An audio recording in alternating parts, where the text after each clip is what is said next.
Well, the user in this case is interested in working with an arboretum. So the sensible thing to do would be, his arboretum is in this area that I've enclosed with a polyline. I drew a polyline and then right-clicked and went to the properties, and I set the fit type to a B-spline curve. I just clicked in here in the drop down. I could fit any type of curve fitting I want there, but it just makes things look a little smoother.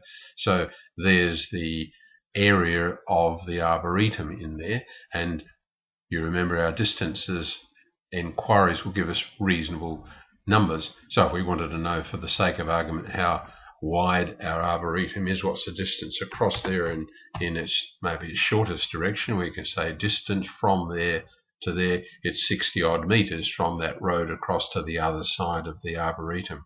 Another thing I've done is to set a special line type with that the polyline, and you can see we've got a sort of a fence line line type there.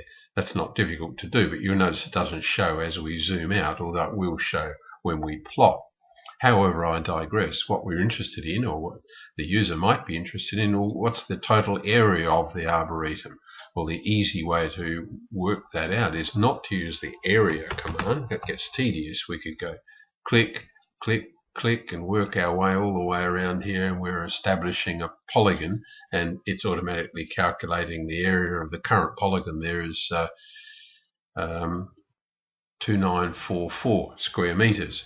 But a much more accurate and easier way is just to select the polygon, go to properties, and scroll all the way to the bottom of the properties box, and you can see the area here is 16196.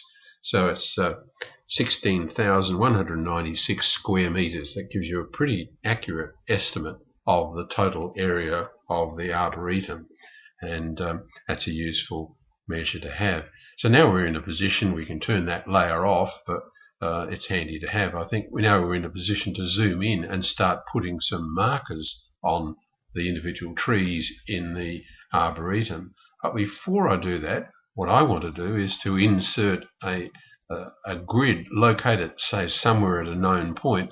The center of the swimming pool would be a reasonable known point. I want to put a grid over this whole area so that we can refer any user to a particular tree, and they can find it very easily when we print off any sort of map.